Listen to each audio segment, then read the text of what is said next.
What's going on, guys? Welcome back to another video. I have two incredible American combat stories to share with you all today. The first one we'll get into here in just a second, but the second story for today that I'll get into later on in the video is this crazy story. It might be the craziest, weirdest story I've shared on this channel yet, but it's actually about an ROTC student who gets in a crazy gunfight at a college party. But that story is a wild one. The kid even ended up receiving a medal for his actions that day, so make sure you guys stick around to the end. You won't want to miss it. But with that, let's jump right into the first story of the day. If you guys enjoyed this video, please hit that like button and subscribe to the channel. It helps me out so much, and I really appreciate all the support.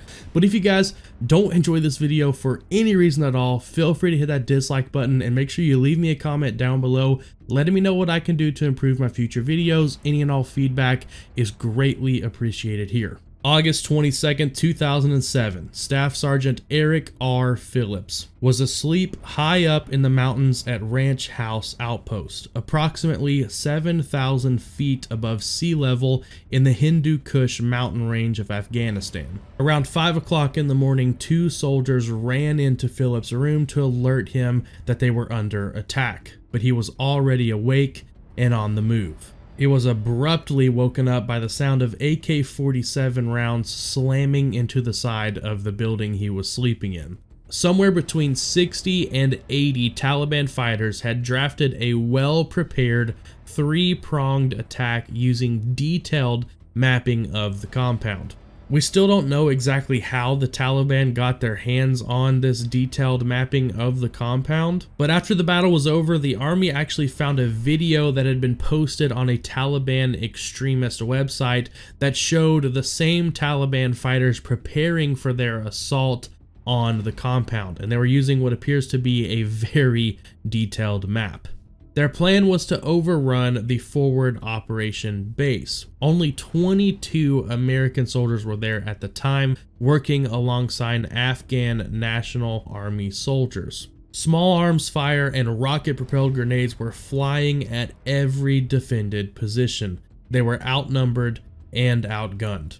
Taliban fighters quickly breached the perimeter and overtook a weapons and ammo cache belonging to the Afghan National Army and an Afghan private security firm. And then the Taliban quickly started using those weapons from the cache to help in their assault on the American compound. At this point, they had lost all communication with Post 3 and Post 4. And Post 3 had completely collapsed, trapping one of the soldiers inside it, while the other soldiers from Post 3 managed to retreat to Post 2. Phillips then organized the men around the outpost's Tactical Operations Center, even though it was clear the soldiers were outnumbered. Machine gun, small arms, and rocket-propelled grenade fire continued to hit the outpost. Phillips then began relaying information to the platoon leader, who was on the radio calling in artillery and close air support. But the Taliban quickly destroyed the radio antenna. So Phillips employed 60mm mortars in response to the Taliban fire, while the platoon leader moved the operations center outside and got communications back using a dismounted radio. Hearing of heavy casualties, Phillips took the platoon medic and began to run towards Post 2. The other soldiers used hand grenades and small arms fire to cover their movement, but they were pinned down next to the living quarters near their destination. While they were pinned down at the living quarters, some soldiers from Post 2 started yelling down at Phillips, trying to inform him that there were enemy fighters on the other end of the building he was taking cover behind. So Phillips quickly started throwing hand grenades over the top of the building. After they heard the explosions from the hand grenades, the platoon's medic stood up to return fire on the enemy, but as soon as he popped up from behind cover, he was shot in the chest. The soldiers at Post 2 quickly provided covering fire as Phillips dragged the medic down a hill. Reaching a mortar pit, he began to perform first aid. The bullet had collapsed the medic's lung. One of the soldiers from Post 2 managed to reach their position and immediately started treating the wounded medic. while Phillips began firing and directing his platoon's grenades towards the Taliban. And just when the fighting was at its heaviest and the team was sure they were about to get overrun, an A-10 Warthog arrived on the scene and began to strafe the Taliban fighters' positions. The Warthog tore the enemy fighters apart, and its ferocious attack was crucial in repelling the Taliban fighters. With the Warthog still hammering the enemy, Phillips was able to lead a small team to recover the soldier who had been trapped under the collapsed Post 3 for over 2 hours at this point. Thankfully, he only had mild injuries, and they were able to quickly get him out. Phillips prepped the wounded for evacuation and personally assured their departure until the Quick Reaction Force arrived. Phillips then immediately led the Quick Reaction Force to retake the lost sections of the base. When the battle was over, 2 Afghan soldiers were killed, 1 contractor, 1 soldier, and half the American soldiers were wounded, but all survived. The base was not overrun. Phillips and his men fought hard. On September 15, 2008, Phillips was awarded the Distinguished Service Cross for his actions that day. The Distinguished Service Cross is the 2nd highest award for valor in combat, just behind the Medal of Honor. He went on to also earn a Silver Star Medal, the 3rd highest award for valor in combat, just a year later for a separate engagement. Staff Sergeant Phillips, it has been a genuine honor sharing your story here today. Thank you so much for your service and for your sacrifice. And with that, now we're moving on to the second story about the ROTC student. On May 3rd, 2009, around 3 o'clock in the morning, 2 armed men masked and dressed in black clothes broke into an apartment in College Park, Georgia during a party. The 2 gunmen were armed with a silver revolver and a black handgun, and as soon as they entered into the apartment, they forced all 8 of the guests inside the building down on the ground. But the 2 gunmen didn't know that ROTC student Sean Barner and his friend James Adams were outside on the balcony during the break-in. The 2 young men heard the commotion from outside and ran back in the apartment to find all their friends on the floor. And as soon as they entered the room, the 2 gunmen forced them on the ground at gunpoint.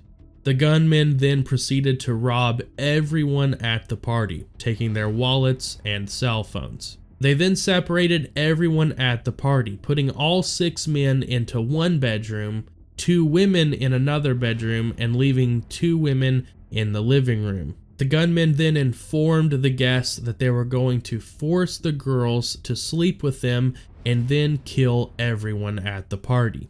Unfortunately for the gunman, ROTC student Sean Barner has his concealed carry permit, and he decided to put his firearm inside his backpack before heading to the party, just in case. And even more unfortunate for the gunman, he decided to store that backpack in the same bedroom they just put him in. So Sean grabbed his handgun out of his backpack and slowly walked into the hall, with his friend James trailing quietly behind him.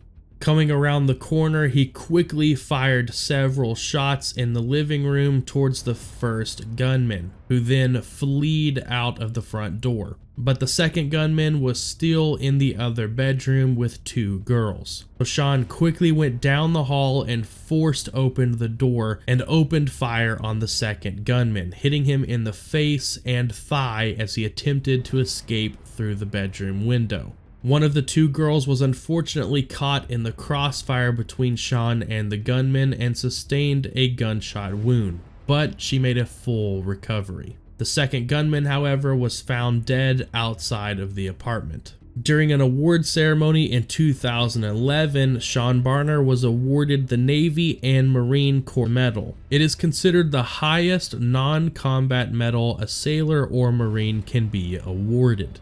He received this medal with all the people he saved at that party and their families in attendance. And the other gunman who ran out of the front door of the living room was arrested shortly after the incident. With that, guys, that is the end of today's video. I hope you guys enjoyed it. Thank you so much for checking this out. I hope y'all have a fantastic rest of your day. Again, if you enjoyed this video, make sure you hit that like button and subscribe to the channel. It really helps support what I do here and helps the YouTube algorithms not shadow ban me into oblivion, which they seem to like to do here recently, but that's whatever. But if you guys enjoyed the video, hit that like button. It helps support me a lot. But hope you guys all have a great day, and I'll talk to you all later.